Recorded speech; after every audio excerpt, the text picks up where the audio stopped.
Welcome to this InDesign Import training. We'll cover a lot of topics in this session, so I recommend skipping to the parts that are most relevant to you.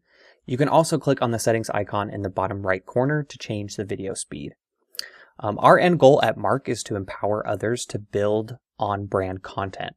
So we want to ultimately make it easy for your entire team to customize content and stay on brand. So InDesign Import is one tool you can use to get your files into Marq, where you can then make your designs truly scalable by converting them to templates. As an overview of what we will cover in this video, we'll go over the end user experience, tips for setting up your account before importing, tips for working in InDesign, how to import your files and fix common errors, and then how to templatize. So first we have the end user experience. Hopefully it's helpful to see what Marq will look like from a non-designer perspective. So the user will follow these 4 steps. They'll log in, find a template, customize what they need, and then download, print, or export their file. So I'm going to show a quick example with a template that I have created. So I'm logged in as a user, and I want to find a specific template that I want to use. So I'm going to go over to the Templates tab. I can then use these tags and filters along the side, which are completely customizable for your entire account. So let's say I want to use a postcard. I can preview which one I want to use, see all the different page options, and then click Use Template. What's really nice is, as a user, I can't mess up the set template. I'm always creating my own project from that template. Once I'm in my own project, I can go ahead and select different items like this heading. I can see that it's partially locked, so I can adjust the text here, while the logo has this fully locked icon, so there's nothing I need to do to change that or accidentally mess it up. I can click on this body text, also input my own, and so I can make my customizations. I can also see these tooltips or notes over on the side. So for example, this was put in by whoever created this template, so I know if I wanted to replace this image, all I have to do is double click. I can then find another photo from either like a shared folder, or I can just upload my own photo.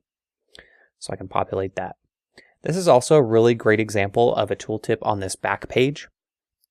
It says for additional back page options, click on the new page button on the left. So this is another great use case of what we call page templates. So if I wanted to insert a back page, I have an option to do an image and a heading, or I can just do one large image. So let's say this is one that I want to use instead. So I can go ahead and insert that into my project. And now I can go ahead and delete this second page. So now I have my new back page option. So hopefully this makes it just really easy and clear to see from an end user experience. Again, once I've finished all of my customizations, I can now either collaborate with somebody, share, download, or I can order prints. So that's the ideal end user experience from start to finish. With that in mind, we can switch back to more of the admin point of view. So before importing any of your InDesign files, I have 2 kind of main items that you should do. First one, you should set up any folders in My Projects, and then number 2, upload all of your brand assets. So now I'm logged in as an admin, and I went to My Projects. And kind of the folder structure that I would maybe set up is I could create a folder for the creative team. I can then set up a folder for in-progress files that I'm currently working on that I've imported, and then also move them over to this template ready folder. That way people can also take a look at it, make sure that everything's locked down correctly before converting it to a template. So I could just share this creative team folder with other designers on my team. That way we can kind of collaborate as we're setting up our templates. The next thing that you should also set up, again, is that Brand Assets tab. This will just make it very easy as you're doing your InDesign imports to have all of your brand assets in one place. So I recommend setting up all of your colors. You can also rename them, so you can kind of see I have teal and then digital. So I have all of my digital colors in a row, and then I could organize and put up all of my print or CMYK colors. With images, this is a very special section. So this is basically its own folder that's for what we call brand images. So I really would only put your main logos here.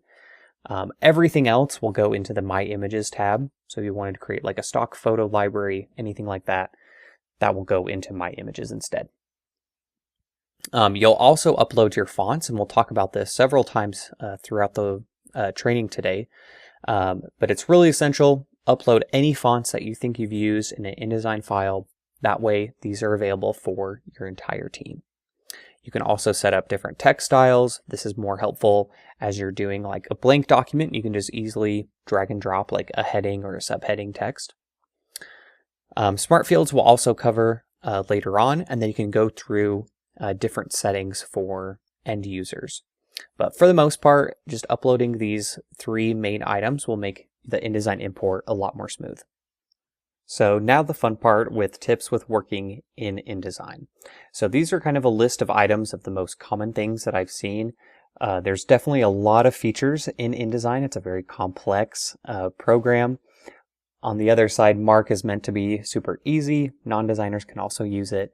And so obviously not everything from InDesign Import is going to come in perfectly. So I'll just kind of go through each one of these and just kind of mention different tips and tricks for all of them. So the first one that I would do is to avoid EPS images if possible. The image types that Marq support are PNG, JPEG, and SVG files. Anything kind of outside of that, Marq will attempt to import those, but will convert them to a JPEG. So a lot of the time, if you're looking for like a transparent PDF, it's going to be converted to a JPEG, so it's not going to look most ideal. EPS files just won't import at all, so I usually just recommend opening them in either Illustrator, Photoshop, and exporting them either as a PNG or as a SVG if you're looking for more of that vector. Next, we have avoid colors outside of CMYK or RGB. So if you're using something like Pantone colors in your InDesign file,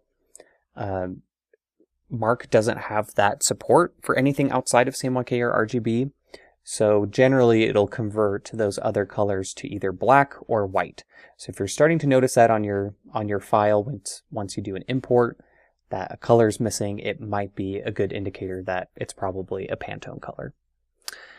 I would also avoid paragraph styles, so as much as possible. And specifically, I have this part that's based on other styles. So I'm going to pull up InDesign and just show you really quickly an example of this. So for example, in this InDesign file, if I go ahead and select one of my text boxes, I can see kind of all the different paragraph styles that I'm using. So if you go into and you have a bunch set up, try to click on this pencil icon. And a lot of the time I've noticed that if you're doing some imports and you have a style based on like another style, as it's going more and more deep into those other styles, it's harder for Marq to know exactly what that font or style is. So if you recognize when you do an InDesign import and possibly the font says that it's Minion Pro is InDesign's kind of default font. So that's a good indicator that probably you have a paragraph style that for whatever reason Marq can't read. It might be because of that based on style error. Next, we have hyperlinks. So if you have any hyperlinks in InDesign, generally they're going to come into Marq without that hyperlink. So something to be aware of. A lot of the time in InDesign, I'll just go ahead and strip out those hyperlinks. That way, at least the text will import into Marq, and then I can re-add the hyperlink later. Page numbers will also not import. We have a page numbers feature in Marq, so that same text box will be there when it imports. You just have to reinsert the page numbers. Also, some things to keep in mind. Hidden layers will also show in Marq. So just because you have a layer hidden in InDesign, it's going to appear when you import it. Same thing with content outside of the page. So anything that's just kind of other layers on the outside of the page, those will also show up in Marq. Grouped layers will also be grouped, so something to kind of be aware of. And then gradients. This is something that's really important if your brand uses gradients a lot in your files. I'll just pull back up InDesign. There are two different kind of ways that you can add a gradient in InDesign. The first one is with this gradient swatch tool. The other one is with a gradient effect. So that would be over here on this side. If it's a gradient effect or like a gradient feather, anything like this, those are not supported. So when they import, most likely it'll just come in as one single color rather than the gradient. So I would highly recommend trying to focus using on the gradient swatch tool as much as possible, because it will then map directly as you're doing your import. It's also very easy to add gradients directly in Marq. So if you don't want to change your design, you can do that directly once it's imported. So now let's talk about what you need to begin your import into Marq. So here's just a quick checklist item of everything that you need for that import. Luckily, it should be just a really quick step, because when you do an InDesign package, it'll include all 5 of these elements. So I'm going to open InDesign, and let's say I have my file that I want to package, and then I'll just go up to File, and then Package. It's towards the bottom. From here, I can go ahead and click Package, and you'll just want to double check that these items are also selected. So include IDML, include PDF, include fonts, and then also copy linked graphics. So that'll give you a nice folder with pretty much all of these different items, and then we'll use each one of those as we're doing our import. So let's do an InDesign import from start to finish. So once I'm logged in to Marq, I'm going to go to My Projects. I can also go into a specific folder. So maybe I want to go into In Progress. I can click now the InDesign button up here on the top. It will also ask me if I want to, put this file in a shared folder. I'm okay with that. It's going to ask you to convert your file to IDML. Luckily, we've already done that. So we'll click Continue and then Import, and then navigate to our file. And the one that I've chosen to do today is probably one of the hardest ones that I've ever seen. So this will hopefully be a good walkthrough of all of the different tools and features that you can use to make these edits for an import. So the first thing that will pop up once you do an import is you'll get this dialog box for uploading missing fonts and also missing images.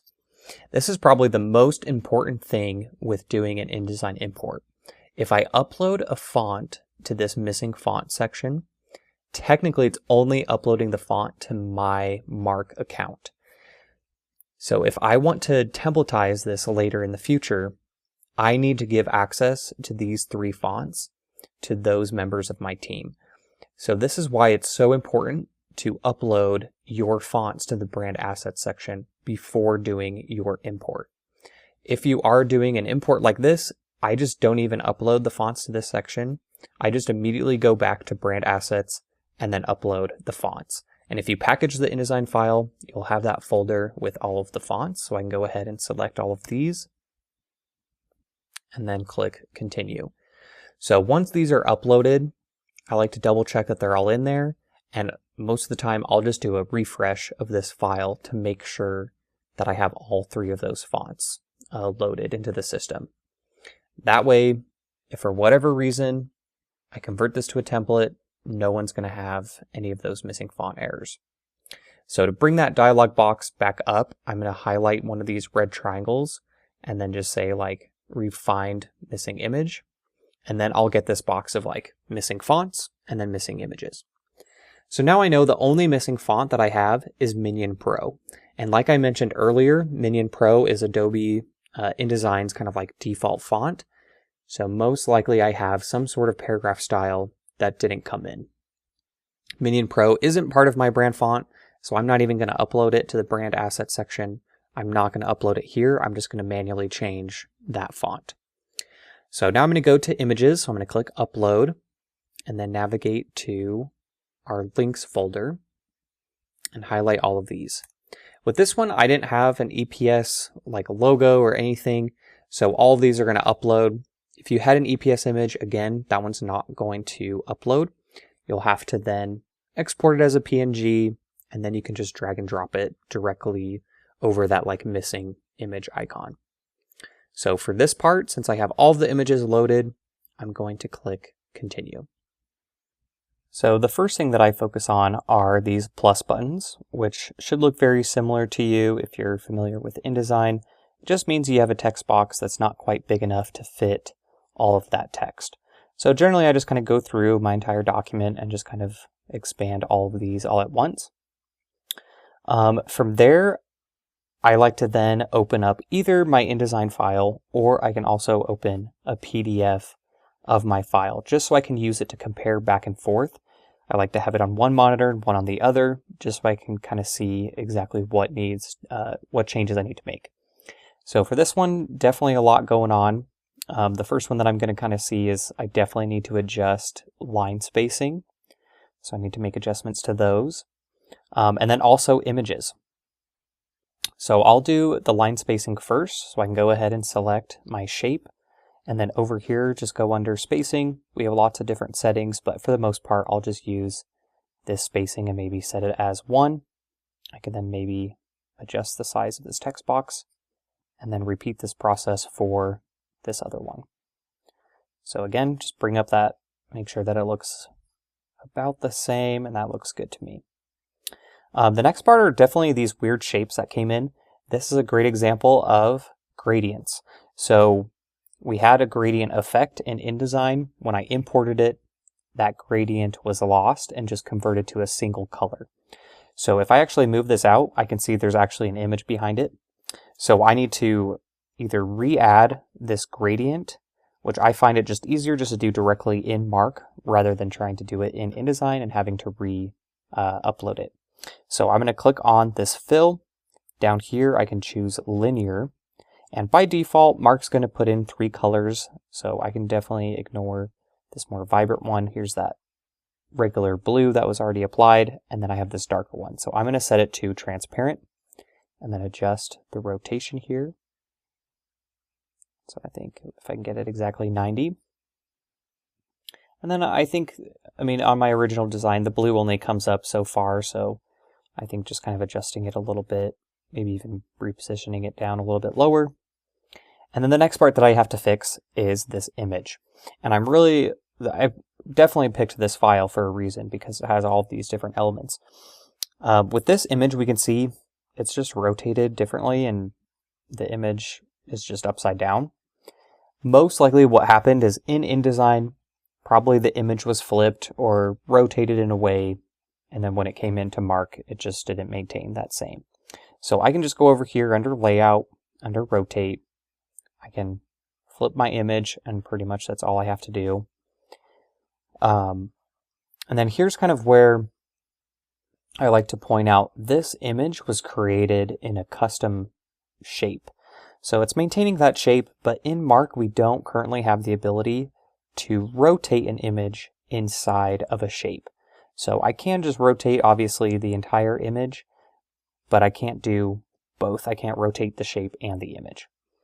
So I'll just show you one tool that you can use, and that would be, let's just add back this image. So I'm just going to go ahead and find this image and make sure that it doesn't drop on any other elements.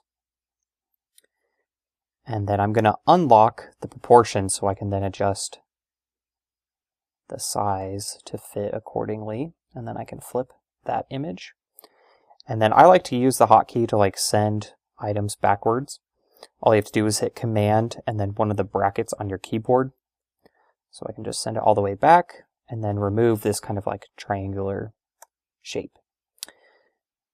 So with this one, it looks like there's also this white shape that I need to send back. And what I would do honestly for this one is I would just get creative and actually build shapes on top of my image.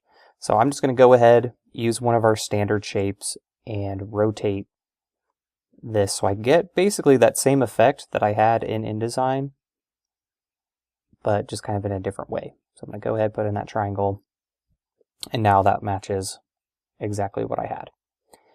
One of the kind of main benefits of this is you still have that square shape. So in the event your end users want to swap out this image, they can easily just drag and drop, make sure they don't place it on the gradient, but on the image itself, and they can swap it.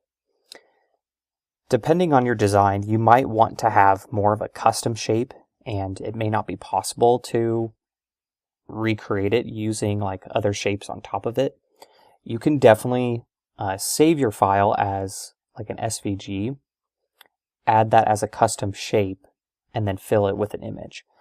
So if you wanted to make whatever custom shape that you want to add to Marq, generally I use Illustrator, but wherever you can make an SVG file will work fine. So I can make this kind of more unique shape, and then I'll just go up to File, Save As, and then a SVG. And I'll just name this shape. And then I just set it as 1.1. Everything else should be good. And then now I can go back to my document. So to import an SVG, you actually can't drag and drop it. You do have to follow this same flow. So you have to go to My Images, then click on this little settings icon, and then underneath this little drop down below Upload is SVG files. So SVGs have to be uploaded in this way. So I'll just go ahead and find my SVG shape, and then now it's been added to the canvas. And what's really great is you can definitely like change the shape a little bit once it's in, and it's now been added. Maybe I have to make some adjustments of like the height and so forth. But what's really great, instead of changing the fill color, I can go ahead and change it to an image. So I can go ahead and select this image, and now that's added to my file. This is probably the biggest downside of SVGs, is drag and drop will not work for SVG files because it is a custom shape. So this one I can drag and drop, this one I cannot. So that's just kind of one of the downsides that you have to be aware of. If you just have one of those more custom shapes, then it's something like you can provide some instructions maybe on the side that explains like, oh, if you want to change out the image, you have to click on the fill to change it. Okay, so continuing on, we have this other shape, which is the same thing. There's also a gradient, so I just need to change that. So I'm just going to go ahead and remove, change this to transparent.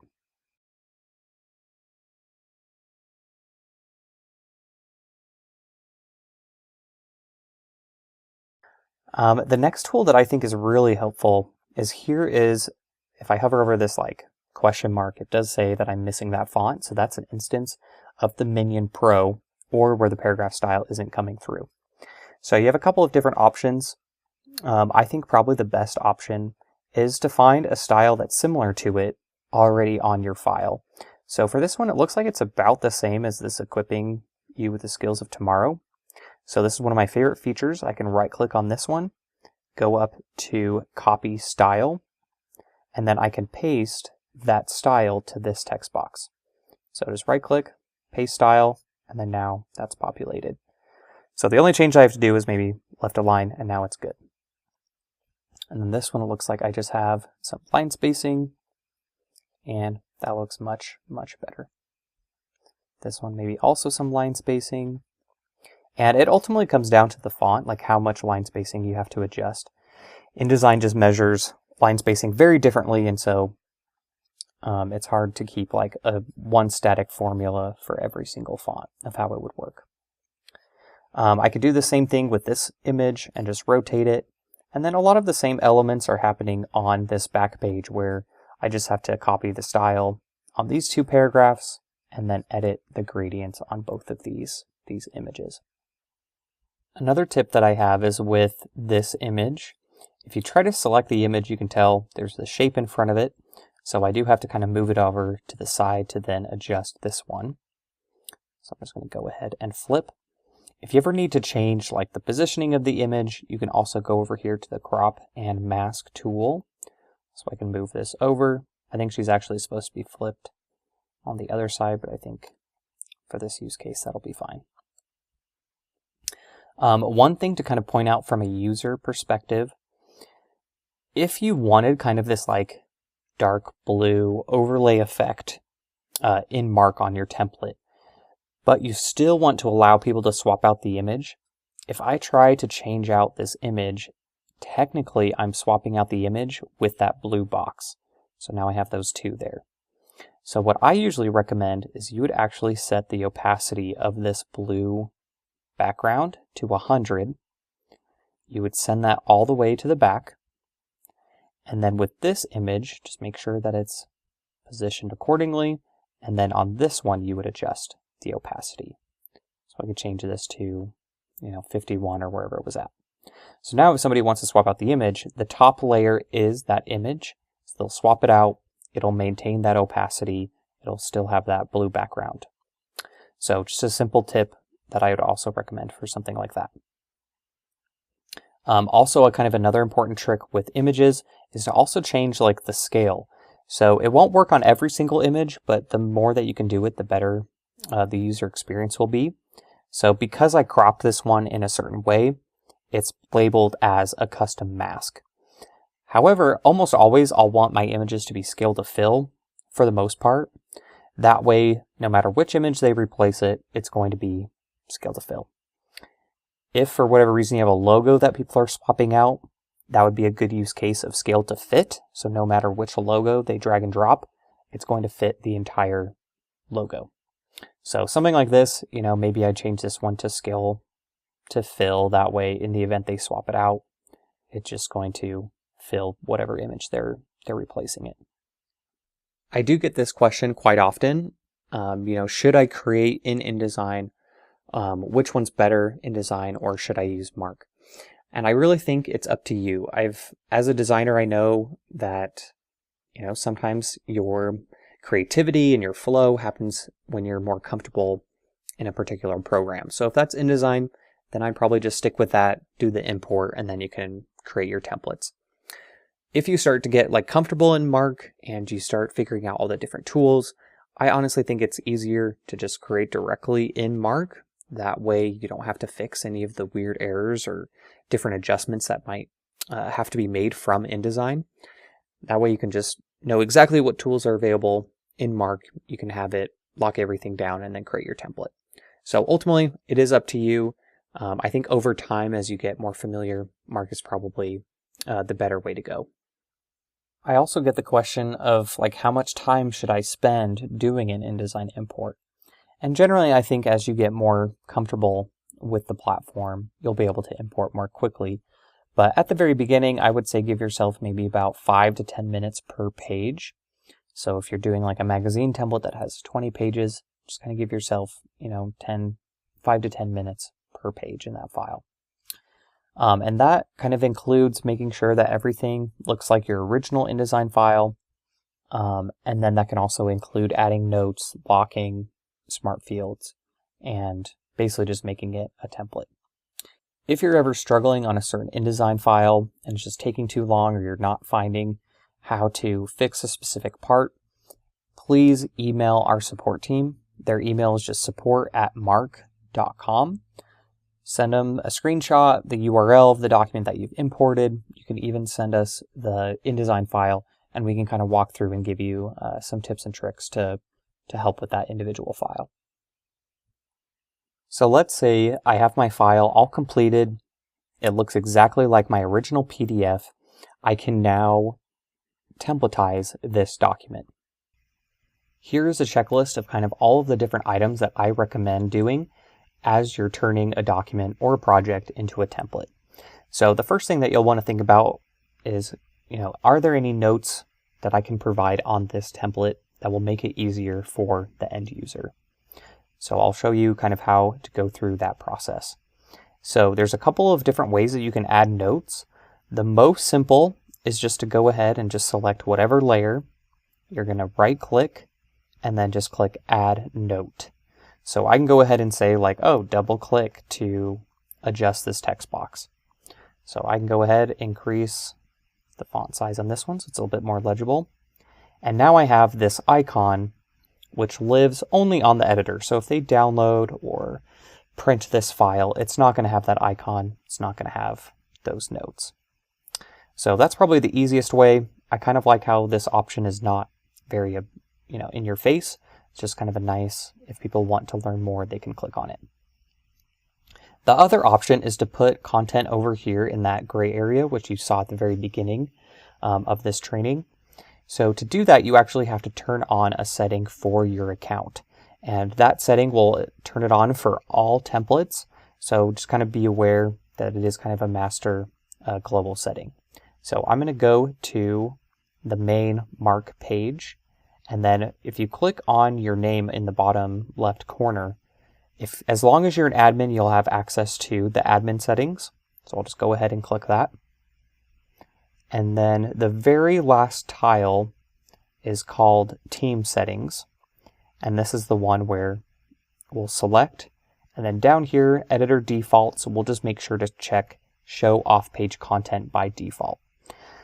So as long as you have that selected, go back to your document, refresh it, and then now you'll be able to drag and drop whatever text box you want over here to the side.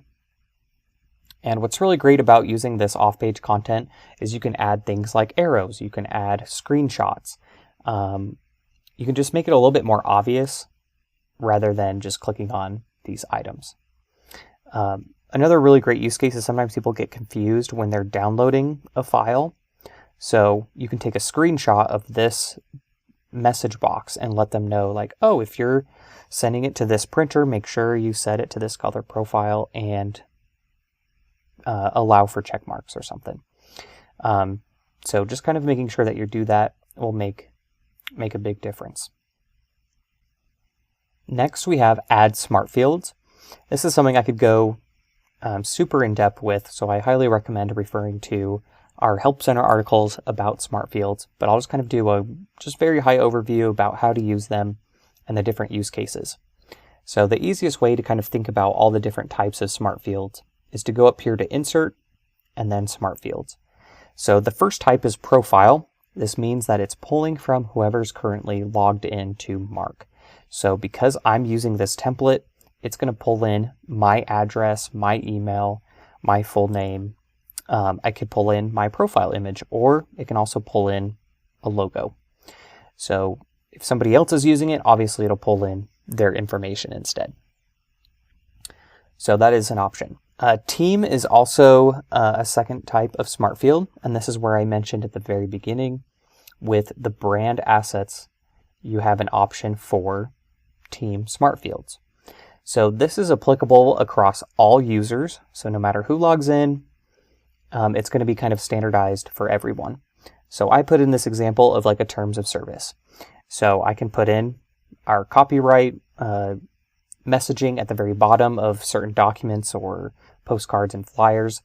And let's say, I accidentally put in 2023 and it's supposed to be 2022. I can go ahead and update that, click save, and then that will update across all of my templates and all of my documents. So instead of having to update the terms of service in every single file, it's going to be updated just kind of in one central place.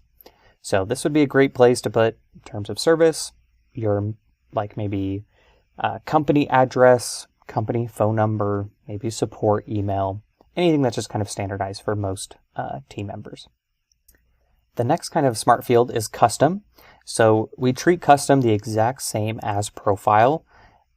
Basically, just if you see one here that you need that we don't have, you can go ahead and add it as a custom smart field. So for example, department. We don't have that in our standard list. So if I go ahead and add department, that will then add it for all of the users as well. And then last but not least, we have what we call data automation. So you can connect any spreadsheet of data directly to your Marq account. In my example, I'm in real estate, so I connected my data of property listings. So I have just a big spreadsheet of all of the different properties that I'm currently selling or have sold, so I can input all of this information like number of bedrooms, number of bathrooms.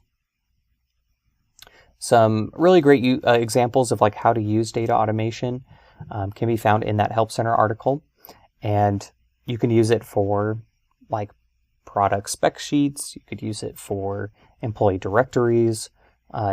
If you're in higher ed, you can definitely have it for course catalogs, anything like that. You can input it as a spreadsheet and then you use that data automation directly in your specific template. To add a smart field to your file, it's probably easiest if you already have some text on your project. So if I wanted to replace this email, with the email of whoever's using this specific template, I can just go ahead and highlight that info, then go up to Insert, Smart Fields, and then pull from the person's profile. So I can select email, and then now you can see it's populated these brackets indicating that it's pulling in some sort of data. So I could do the same thing with like this phone number, just highlight it, go up to Insert, Smart Fields, and then I can choose either cell phone, work phone, or maybe I want to make a custom one that says like department phone. So I could do that as well. So for this one, I would get a red pop-up message that just says that I have a smart field that needs to be populated. So in my account, I don't have a work phone entered in yet. So this is just kind of an idea of what it'll look like from an end user perspective. They'll go in, they'll put in their work phone. As soon as they click done, it'll save it to their profile and they won't have to re-enter their work phone. It'll just automatically save for future reference. So that's something that you'll want to do, is just kind of go through your file, see if there's any uses of smart fields that you want to add. I would definitely say this is optional, and a lot of our customers don't add data automation until people are kind of more familiar with how to use the platform. Next, we have locking. So this is probably everyone's favorite part, where you can just lock down all of the different layers on your file so that people stay on brand.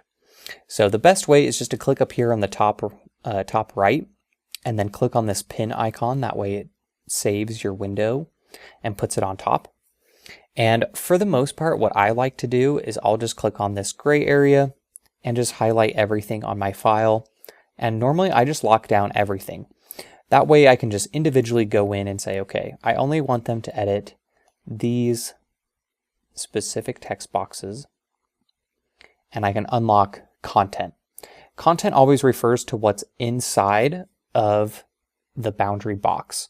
So if people want to make adjustments to images, that would be inside of this boundary box. So I need to unlock content if I want them to be able to swap out those images. I can also get more in-depth with style.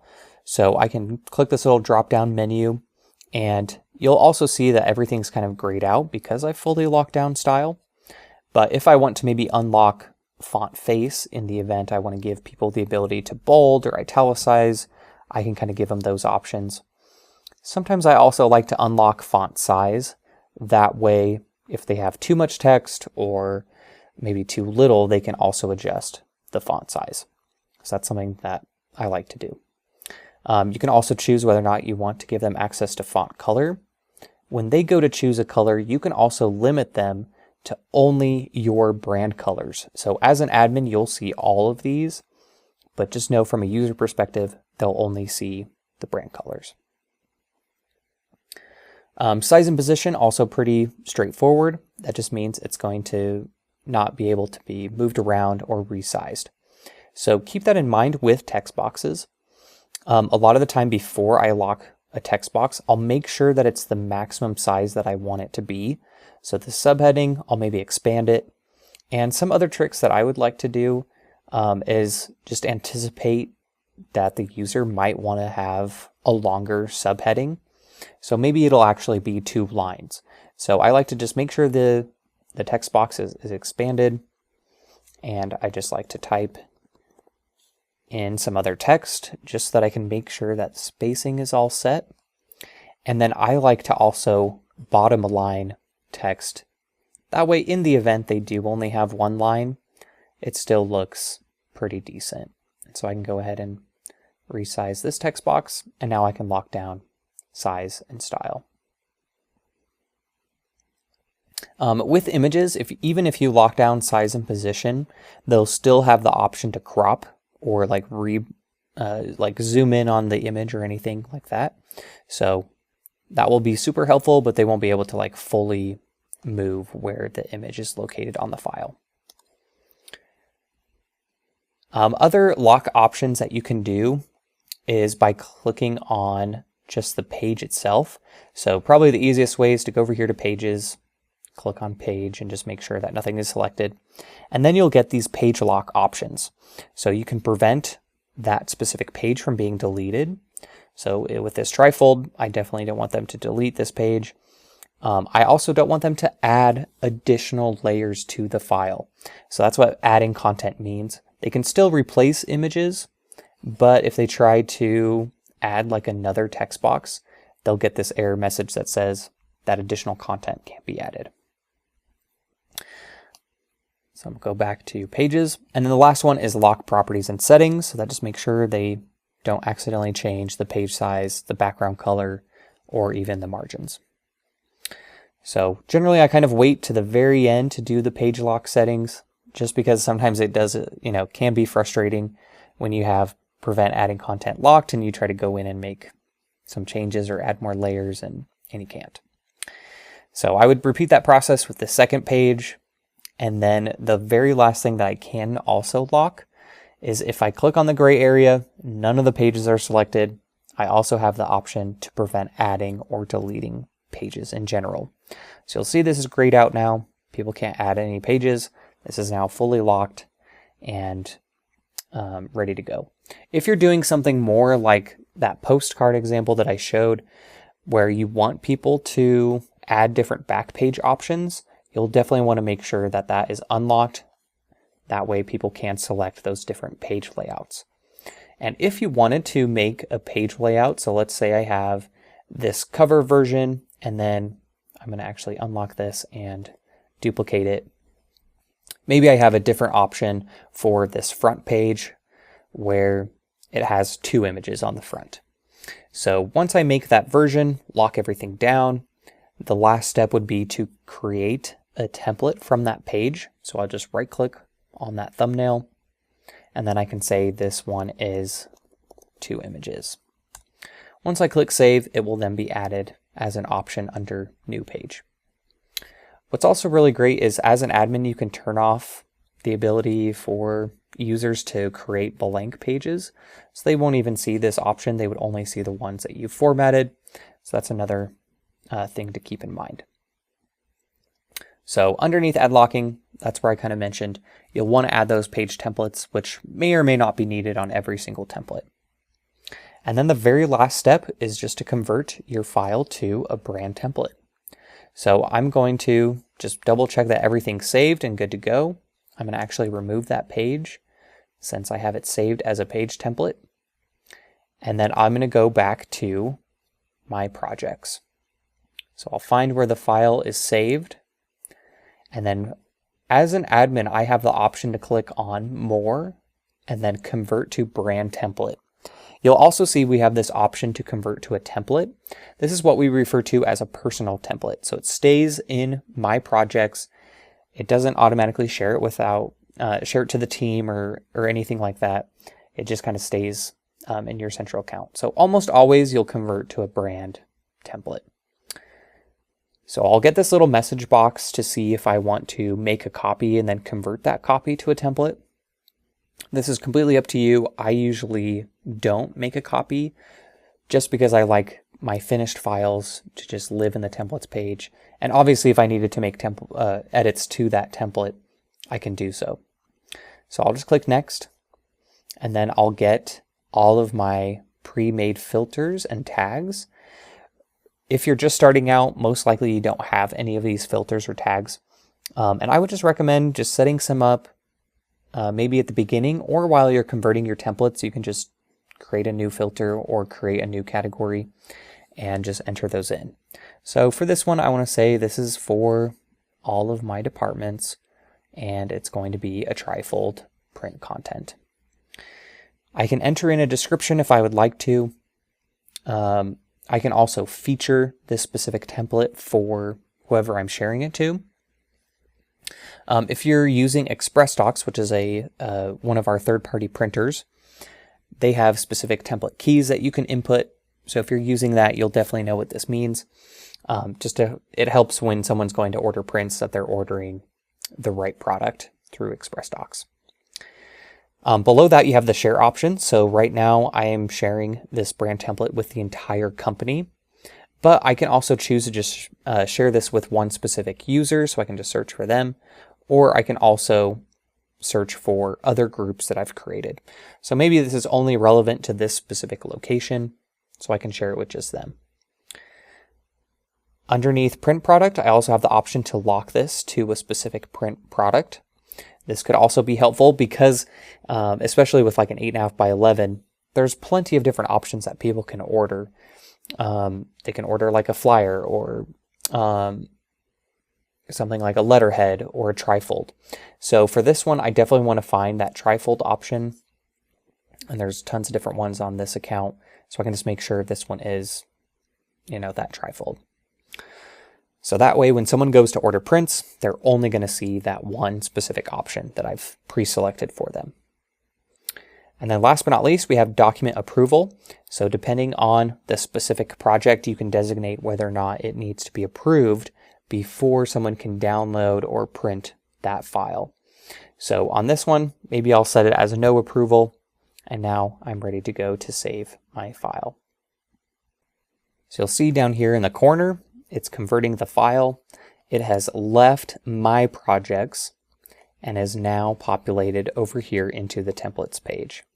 So I can also sort this by created new to old, and then there is that new template that I've created. If you've added like a description or something like that, that would show up down here for people to see when they select that specific template. And then once they click use template, it'll make that copy for them. If you need to make any adjustments to this template, like maybe you want to unlock certain items or maybe lock things down even more, as an admin, you can click on those three dots and click Edit Brand Template. That will take you right back to this editor. And if you need to edit like how it's tagged or who it's shared with, you can just click Edit Brand Template Details. And that will bring up this same option to then edit the tags or any of these settings. So that's the entire process of taking an InDesign file, importing it to Marq, making adjustments, and then templatizing your file. Again, I'll just kind of as a reminder, if you have any questions, please refer to our Help Center article on InDesign Import, or you can also email our support team, support@marq.com, and we'll be happy to answer any questions that you have.